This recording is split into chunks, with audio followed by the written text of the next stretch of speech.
Bonjour à tous, bienvenue sur cette nouvelle vidéo. Cette vidéo fait suite à une première vidéo où on parlait de Next.js avec la structure Pages, donc celle qu'on connaît depuis un moment. Et donc maintenant, on va faire une nouvelle vidéo sur la nouvelle structure, en fait, la nouvelle structure qui utilise le dossier app, qui a été présentée lors de la Next.js Conf en octobre 2022. Nous sommes début décembre 2022, donc ça fait à peu près presque 2 mois. Et donc, j'ai pris le temps de regarder toute la documentation, de tester, etc. Donc maintenant, suite à ça, j'ai fait un article. Et cette vidéo est liée à l'article. Et voilà, pour les gens qui préfèrent regarder une vidéo plutôt que lire, c'est pour ça que j'ai fait la vidéo. Donc, ce nouveau concept, cette nouvelle structure app est complètement basée sur les React Server Components. Les React Server Components, en fait, c'est un nouveau système qui a été introduit dans React 18. L'équipe de React a commencé à en parler il y a à peu près 2 ans, en 2020. Ils ont continué à travailler dessus. Et surtout, ça a beaucoup évolué. Et c'est un nouveau modèle mental, en fait, au niveau des applications React, en fait, puisque c'est un petit peu différent de ce qu'on connaît habituellement. Et on va commencer par ça. Déjà, je vais vous expliquer un petit peu les React Server Components, qu'est-ce que c'est. Pourquoi React Server Components? En fait, il faut comprendre que les React Server Components, c'est des components qui sont rendus par le serveur. Ils ne sont pas du tout rendus au niveau du client. Enfin, si, ils sont rendus par le client, mais à la base, ils sont vraiment construits côté serveur. Et ils ont une sorte de... ils sont rendus sous forme de fichiers, donc un langage un petit peu à la JSON, un petit peu bizarre, un petit peu différent. Et en gros, ils ne sont pas du tout inclus dans le bundle JavaScript. Donc ça, il faut le savoir, c'est que tous les serveurs components ne sont pas inclus dans le bundle JavaScript qui va être généré pour l'application. Et ensuite, l'application, ce qu'il faut savoir, c'est qu'elle va, une fois qu'elle sera déployée dans le navigateur, donc déjà elle sera plus légère, plus rapide pour se déployer, elle va aussi télécharger en fait les éléments qui l'intéressent des serveurs components, donc ces fichiers-là qui ressemblent à ça là, au code que je vous fais voir. Et en fait, l'application va prendre ces serveurs components, va les remettre dans l'arbre de l'application, et ils vont fonctionner en gardant le state, etc. Donc c'est vraiment une révolution, puisqu'en fait on utilise vraiment le côté serveur, la puissance du serveur pour rendre des components, et on les rend, après on les replace à leur place dans l'application. Donc c'est plutôt révolutionnaire. Et suite à ça, il y a aussi d'autres nouvelles features dans React 18, donc, comme le streaming avec suspense, etc. Donc c'est vraiment nouveau modèle mental, comme ils le disent. Et donc, ce qu'il faut savoir, c'est que Next.js 13, dans la structure app, est complètement pensé sur les React Server Components. En fait, le routing a été complètement pensé là-dessus. Et donc, ça donne quoi? Ça donne que tout ce que vous allez mettre dans ce dossier app va être par défaut un server component, en fait. C'est-à-dire que tout ce qu'on va mettre... Alors, je vais aller dans l'application, ici. Donc, le dossier app qui est ici, donc qui remplace en fait le dossier pages. Alors, il faut savoir que les deux fonctionnent ensemble. Aujourd'hui, vous pouvez... Donc déjà, la version 13 fonctionne toujours avec le dossier pages, l'API est toujours disponible. Ensuite, on peut commencer à implémenter des choses dans le dossier app, et les deux fonctionnent ensemble. On peut avoir des routes qui sont dans le dossier app et des routes qui sont dans le dossier pages. Ça pose aucun problème, normalement c'est censé fonctionner. Donc c'est pour pouvoir faire une transition voilà, vers le dossier app au fur et à mesure qu'on va rajouter des features, rajouter des pages ou des sections. On va faire transitionner tout ça dans le dossier app et puis petit à petit tout transformer. Donc le dossier app, en fait, voilà, c'est un nouveau dossier où on va mettre pas mal de choses. Donc il y a des nouveaux fichiers spéciaux, je vous ferai voir après. Il faut savoir que donc, par défaut, tout ce qui est là-dedans est un server component. Voilà. Donc un server component, en fait, il a des avantages.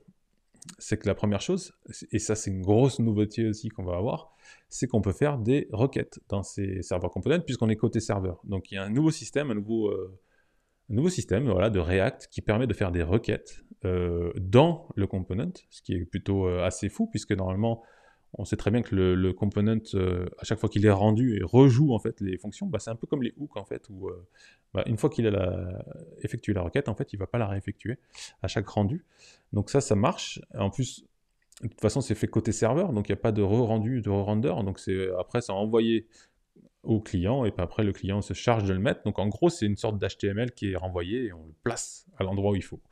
Donc ça, c'est grosse nouveauté. Donc comme par défaut, tout est serveur component, ça veut dire qu'on peut faire des requêtes un petit peu partout. On peut faire des requêtes dans les pages, on peut faire des requêtes dans le header, tout ce qui est component. En fait, tout ce qui est component, on peut faire des requêtes. Donc, le gros changement, c'est que par rapport à avant, maintenant, tout ce qui est layout, tout ce qui est navigation, header, footer, etc., tout ce que vous voulez, tous les éléments, en fait, de votre application, bah, vous pouvez faire des requêtes dedans. Donc, contrairement à ce que j'ai expliqué dans la première vidéo, le get static props, qui était vraiment contraignant, parce qu'on pouvait faire uniquement des requêtes serveur dans cette fonction, bah là c'est fini, en fait on va pouvoir faire des requêtes un petit peu partout dans l'application. Alors d'un côté c'est bien, de l'autre il va quand même falloir une certaine discipline pour pas en mettre de partout, et pour savoir un petit peu d'où viennent les datas, c'est pas mal, mais ça rend vraiment service pour pas mal de choses. C'est voilà, un nouveau paradigme, mais il va falloir... Enfin, pour moi, c'est vraiment une grosse avancée au niveau de Next.js. Alors par contre, ces serveurs components, c'est un petit inconvénient, c'est qu'on ne peut pas utiliser de hook à l'intérieur. Donc tout ce qui est useState, useEffect, ou même les use, ce que vous voulez, enfin, toutes les librairies externes, et on ne peut pas mettre d'événement dessus, un onClick ou quoi que ce soit sur un élément. Pour ça, en fait, il faut le déclarer en client component. Donc pour ça, pour le déclarer en client component, on va mettre une petite information qui est en haut du component, du fichier, c'est le use client. Ça veut dire que ce component, en fait, il est fait pour être utilisé au niveau client. Donc pour l'instant, petit inconvénient aussi sur ces clients components, c'est que, alors on est censé pouvoir faire des requêtes à l'intérieur comme pour les serveurs components, mais actuellement ça ne fonctionne pas encore. J'ai déjà essayé, j'ai des erreurs, ça ne fonctionne pas, c'est censé fonctionner. Après eux, ils conseillent dans la doc de ne pas faire de requêtes dans ces components, et c'est plutôt de passer les props via le parent qui serait un serveur component, et qui aurait donc des clients components dans ses enfants, et lui il se chargerait de passer les props à ses enfants. Il conseille de faire comme ça et d'éviter de faire des requêtes dans les clients components. Voilà. Donc en gros, vous comprenez un petit peu la différence. Je répète, donc tout ce qui est en fait par défaut dans Next.js 13 structure app est un serveur component, et après c'est déclaratif pour faire un client component. C'est vraiment déclaratif, il faut déclarer comme quoi c'est un component à utiliser dans le client. De toute façon, dès que vous allez utiliser un hook ou un événement dans un component, vous allez vous récupérer cette erreur-là. Il va vous dire que c'est pas possible, il faut passer en client component. Donc ça, première chose. Et ensuite, il y a une autre particularité, en fait, c'est que forcément, quand vous utilisez en fait des packages externes dans votre application, ils ne sont pas forcément faits pour être client component ou serveur component, et donc il n'y a pas cette déclaration de use client. Donc sur la doc, c'est bien expliqué comment faire. Il faut les encapsuler dans un wrapper où on va déclarer. En gros, vous le mettez dans un fichier, vous mettez use client et vous l'incorporez après dans votre serveur component, et ça fonctionnera sans problème. Mais voilà, c'est des petites frictions comme ça. Je pense qu'au début, ça va être vraiment quelque chose qui va être difficile à comprendre, à penser aussi, je pense, à la logique.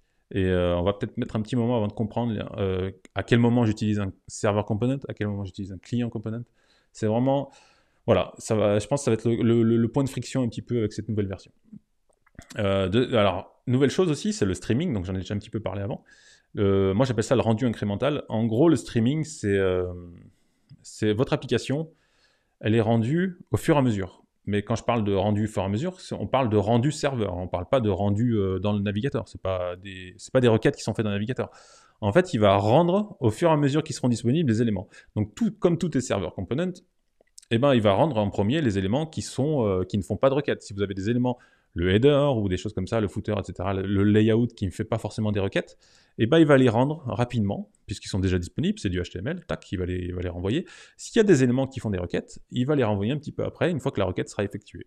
Donc au fur et à mesure, les éléments vont s'afficher, et donc on a un rendu streaming comme ça, donc un rendu incrémental, et donc on n'a plus de blocage comme on pouvait avoir, où c'était renvoyé une fois que c'était prêt, en fait, l'application, comme on peut avoir sur le dossier Pages, en fait. Donc c'est une grosse avancée aussi, ça c'est disponible dans l'API React de rendu, voilà, le streaming, et donc ils ont implémenté ça, et ça marche plutôt pas mal, et il y a un système de loading, en fait, on peut mettre un fichier loading.js, TSX ou JSX, et automatiquement, il va rajouter ce component loading en attendant que le component soit rendu. C'est assez pratique, et ça fait un bon rendu.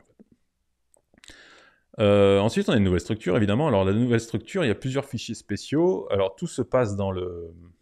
Je vais aller sur l'application, ce sera plus simple. Donc tout se passe dans le dossier app, on a déjà vu un petit peu avant.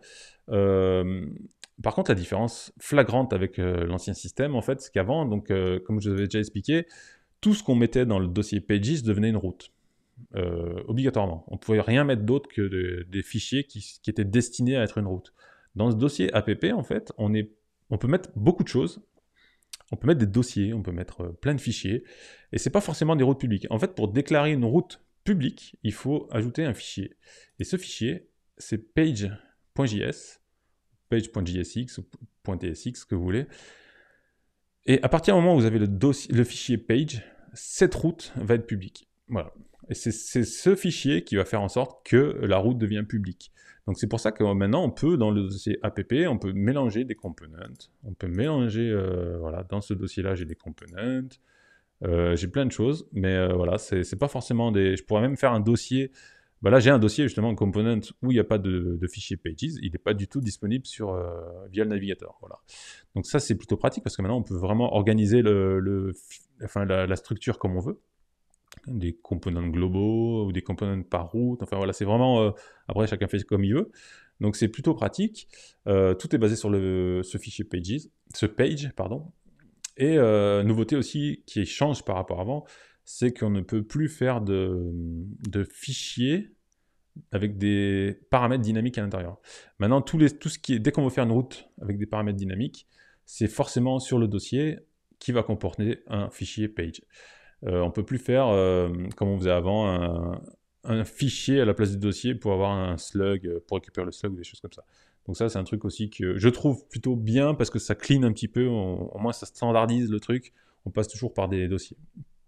Donc voilà. Et ensuite, on a des fichiers spéciaux. Donc là, je vais les lister sur le site, sur l'article. Donc on a des fichiers spéciaux donc qui sont voilà, destinés à être utilisés et qui vont, dès que vous les ajoutez, en fait, ils sont automatiquement utilisés. Donc ils sont destinés à être utilisés. On ne peut pas remettre un fichier avec ce même nom pour faire autre chose. Donc on a le layout, on a le loading. Donc le layout, c'est évidemment pour faire un layout au niveau de votre application. On a le loading qui permet justement de faire ce streaming avec un petit loader qui s'affiche ou un scaffold, enfin ce que vous voulez. Les erreurs pour récupérer les erreurs, pour les afficher si on a une erreur, si on veut vraiment personnaliser l'affichage de l'erreur. Alors le template, c'est un petit peu particulier. C'est un petit peu comme le layout, mais un petit peu plus global en fait, c'est-à-dire que c'est plus pour faire plusieurs applications dans votre application. Par contre, il déconseille, enfin quand vous allez sur la doc, sur cette rubrique template, il conseille de plutôt utiliser le layout, voilà, pour l'instant. Après, ils en parlent pas trop, mais c'est disponible, voilà, il faut savoir. Le fichier head, donc qui permet de gérer toute la partie head de votre page, et il faut savoir qu'aussi, on peut faire des requêtes dedans, donc ça c'est pas mal, pour afficher les informations, et not found, forcément, quand on a l'URL qui n'existe pas, donc on peut personnaliser aussi les 404. Donc ça c'est pas mal. Donc il y a tous ces fichiers en fait spéciaux qui sont prêts à être utilisés, et voilà, donc c'est plutôt standardisé, c'est bien, c'est propre. Alors on va passer au layout. Alors layout, on a la grosse nouveauté de cette version structure app, en fait, c'est qu'on a des layouts qui sont disponibles. Donc comme je l'avais déjà expliqué dans la première vidéo, le layout, c'était un petit peu compliqué, c'était pas vraiment natif, enfin voilà, c'était un peu bricolé. Maintenant, c'est complètement natif. Et c'est disponible, on peut faire des requêtes dedans, ça c'est génial, on peut faire des requêtes pour gérer les datas du layout, de la navigation, enfin tout ce que vous voulez. Donc ça c'est top. Il est évidemment server component par défaut. Et ensuite, il y a quelque chose qu'il faut vraiment comprendre, c'est que les layouts, en fait, donc il y en a un à la racine de votre application, donc ici. Moi j'en ai un qui est ici, donc qui comporte un petit peu le body, tout ça, machin. Donc c'est vraiment le layout route, le route layout, on va l'appeler. Celui-là, il est obligatoire à partir du moment où vous voulez utiliser d'autres layouts dans les enfants. En gros, on peut utiliser ce layout à la racine, et ensuite, derrière, je peux rajouter, comme je l'ai fait ici, un layout pour la partie blog. Et en fait, ce layout pour la partie blog, en fait, ça me permet, il est nesté, en fait, c'est-à-dire qu'il est intégré dans le premier layout, dans le route layout. À quoi ça sert? Bah, tout simplement, si je veux rajouter une sidebar, si je veux rajouter une navigation différente, si par exemple j'ai la partie compte client, bah, je veux afficher le menu pour gérer son compte client. Donc là, par exemple, j'ai mis dans mon layout, j'ai mis une sidebar. Je vais vous afficher ça. Voilà. On va aller dessus. Donc là, si je vais dans les blogs, en fait, vous voyez, j'ai une sidebar qui est ici, qui n'est pas disponible sur les pages, en fait. Donc, en fait, mon layout, là, qui affiche... On va réduire ça. Ce layout qui est dans la partie blog, la différence, c'est qu'il, lui, il ajoute une sidebar qui est ici, qui n'existe pas dans le premier layout, qui est ici. Et donc, dans ma partie blog, maintenant, je me retrouve avec une sidebar, avec des articles annexes au blog. Donc voilà, ça permet de nester en fait. Donc les layouts qui sont dans les enfants sont intégrés dans le root layout. Ça c'est vraiment quelque chose qu'il faut comprendre parce qu'au début, moi j'avais pas compris ça. Je pensais au début qu'on pouvait faire plein de layouts et en fonction de d'où on se trouvait, éventuellement changer l'interface, tout ça. Non, en fait c'est un peu plus poussé que ça, c'est un peu plus intégré, c'est-à-dire que vraiment on rajoute des éléments sur l'interface en fonction de la section où on est. Donc c'est plutôt pas mal. Moi, je trouve ça plutôt réussi, c'est totalement natif, et en plus, surtout, je répète, on peut faire des requêtes dedans, et ça, franchement, c'est génial. Évidemment, ça reste statique par défaut, donc on a le même fonctionnement que la version Pages. C'est un rendu statique qui est par défaut, hybride, pareil, ça va générer des fichiers ou pas en fonction de ce que vous allez décider. C'est exactement la même fonction et tout fonctionne pareil. Par contre, on a un système par rapport aux requêtes qu'on peut faire maintenant. Donc, comme c'est des serveurs components, les requêtes, on les fait directement dans les components. Donc, si je prends un component, par exemple, je prends best article. Là, on voit, je fais ma requête dans cet élément ici. Dans la sidebar, en fait, c'est mon component best articles. Et ben, ce component, en fait, fait une requête pour aller chercher les articles lui-même. On ne lui passe pas dans les props, etc. Donc, il est autonome, il est totalement autonome. Et on peut, dans cette fonction fetch-là, qui est donc une fonction, c'est une API dans Next 13, qui étend, en fait, les possibilités de fetch natif, en fait, qu'on a dans les navigateurs, tout ça. Donc, ils l'ont étendu, donc c'est à peu près le même fonctionnement. Sauf qu'on a des paramètres qu'on peut passer pour gérer le cache, pour gérer les revalidate, etc. Donc c'est nouveau, on peut gérer un petit peu par granularité en fait le cache, le revalidate, tout ça en fonction des components, en fonction de voilà des pages, etc. On peut vraiment aller loin. Donc ça c'est pas mal. Et on a aussi un changement, c'est, je vous expliquerai après parce que justement j'ai un article, l'article parle aussi de la migration un petit peu. Donc voilà. Donc c'est juste qu'il faut comprendre que voilà, on est statique toujours par défaut. Le fonctionnement global ne change pas en fait. C'est vraiment des fichiers statiques hybrides qu'on a toujours. C'est le même fonctionnement. De ce côté-là, c'est top, ça ne change pas. Donc on conserve notre fonctionnement Next.js qu'on aime bien. Alors pour finir, je vais faire énumérer un petit peu les fonctions qu'on a l'habitude d'utiliser dans Pages et je vais vous donner un peu l'équivalent un petit peu dans cette nouvelle structure. Donc, puisque c'est un truc qui est vraiment intéressant à regarder. Donc, nous, on avait l'habitude d'utiliser getStaticProps en fait dans toutes les pages, qui était un petit peu, voilà, pas forcément l'idéal, mais ça fonctionnait bien. Alors maintenant, ça n'existe plus, ce getStaticProps n'existe plus du tout. Il n'y a plus de fonction comme ça qui existe, puisque maintenant, comme je l'ai dit avant, on peut faire des requêtes directement dans les components, dans les serveurs components. Donc en fait, chaque serveur component, chaque page va gérer ses requêtes et va gérer son cache, etc. Donc il n'y a plus de getStaticProps et chaque component, tout ça est indépendant et gère lui-même ses data. Donc ça c'est pas mal. Ensuite, on avait le getStaticPath qui permettait en fait sur les routes dynamiques de générer les pages liées à ces routes. Donc cette fonction n'existe plus non plus. Elle a été remplacée par un GenerateStaticParams. Voilà. Donc GenerateStaticParams, j'en ai fait une dans les posts, peut-être ici, non ? Ouais, c'est ça. GenerateStaticParam, elle est ici. Donc c'est à peu près l'équivalent puisqu'on va générer pareil en fait un tableau de route. Donc c'est à peu près le même fonctionnement. Elle a changé de nom, mais c'est un petit peu le même fonctionnement. La grosse différence, par contre, c'est qu'on ne peut plus renvoyer de string parce qu'on avait la possibilité on a la possibilité dans la structure Pages de faire directement des strings pour l'URL, vraiment précisément de ce qu'on veut, ce qu'on attend, ou de renvoyer des objets. Maintenant, on est obligé forcément de renvoyer des objets avec vraiment les paramètres qu'on attend. Donc ça, c'est obligatoire. Par contre, comme l'ancienne fonction, on peut renvoyer un tableau vide, donc pour ne pas générer les pages. Elles seront générées donc à la demande, comme Pages, pareil. Et par contre, il y a une subtilité, c'est que si on ne met pas du tout la fonction GenerateStaticParams, eh ben, on n'aura pas d'erreur, puisque aujourd'hui, en fait, si vous devez savoir que quand on ne met pas sur une route dynamique, si on ne met pas de getStaticPath, on a une erreur et il nous dit ah, il manque getStaticPath, il faut cette fonction quand tu as une route dynamique. Et ben, en fait, maintenant, on n'a pas d'erreur, en tout cas pour l'instant, peut-être ça va changer, mais quand on ne met pas le generate static params, on n'a pas d'erreur, seulement la route devient server-side rendering. Voilà. Donc, pareil, petite subtilité, il faut le savoir, si on ne le met pas, on passe en mode server-side, ce qui n'est pas forcément top. Donc dans l'idéal, c'est quand même de renvoyer un tableau vide. Comme ça, les pages sont générées au fur et à mesure. C'est beaucoup mieux, je pense. Ensuite, on a le fallback de cette fonction getStaticPath. Donc là, on décidait, dans getStaticPath, on décidait si on voulait un fallback true, un fallback false, c'est-à-dire que si la page n'existait pas, c'était 404. Si elle existait, ben on la renvoyait en la générant. Et puis on avait aussi un mode blocking où on générait et on envoyait quand elle était prête. Ça n'existe plus non plus, forcément, puisque la fonction getStaticPath n'existe plus, donc ça n'existe plus. Et maintenant, on a une variable en fait qui est exportable, qui s'appelle dynamicParams, et pareil, avec un réglage true, false, etc. Donc ça, c'est, voilà. On peut régler cette fonction-là, et savoir si on veut une 404 ou pas, voilà. Le revalidate, alors ça c'est le revalidate, en fait il était disponible dans le getStaticProps, où on décidait à quel moment on allait revalider cette page, si c'était toutes les 5 minutes, toutes les heures, tous les 2 jours, etc. Donc pareil, comme getStaticProps n'existe plus, on n'a plus ce revalidate, donc maintenant c'est une valeur qu'on va exporter pareil dans le fichier, revalidate, et on décide si on veut un false, un temps exprimé en secondes, ou pas du tout, voilà. Donc voilà les changements.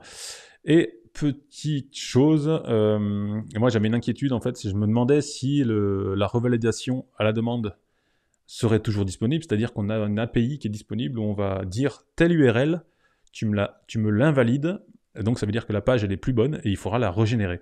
Et ça permettait de régénérer des pages sans redéployer complètement le site. Et ben bonne nouvelle, c'est toujours disponible, ça fonctionne toujours de la même façon, donc il n'y a pas de problème à ce niveau-là, on a toujours le on-demand revalidation qui fonctionne, donc on pourra revalider des pages sans redéployer totalement l'application, donc ça c'est parfait. Donc en gros, vous voyez, on garde quand même un fonctionnement cohérent avec ce qu'on avait sur la version Pages, la structure Pages. On a vraiment à peu près les mêmes fonctions, on a tout pareil, revalidation, génération incrémentale, etc. Tout est disponible, sauf qu'on voit en fait ça a été vraiment amélioré, et du bon côté surtout, avec les server components, les requêtes dans les components, etc. Donc tout est plus clair, tout est plus simple, et on peut vraiment plus régler par granularité en fait le cache, etc., la revalidation. Donc pour moi, je trouve que c'est une bonne évolution. Et je suis plutôt content en fait de ce que j'ai découvert en fait en essayant tout ça. Donc cet article en fait et cette vidéo, je me concentre essentiellement en fait sur les gros changements de conception, de modèle mental en fait, de comment on fait nos applications, est-ce que ça va toujours fonctionner de la même façon, etc. J'ai pas parlé parce qu'il y a plein d'éléments nouveaux et qui ont changé, etc. Comme les images, le système de fonte, le système aide, voilà, où on peut faire des requêtes, tout ça, j'en ai parlé un petit peu, mais le système de cache aussi, parce qu'il y a un système au niveau des fetch, en fait, quand vous allez déployer, builder votre application, si vous faites plusieurs fois la même requête, par exemple, si vous avez une requête, vous faites dans le header, et si vous avez la même requête que vous faites dans un autre component, il va détecter que c'est la même requête, et il va dédupliquer ces requêtes, il va la faire qu'une fois. Quelque chose de, voilà, au niveau du déploiement.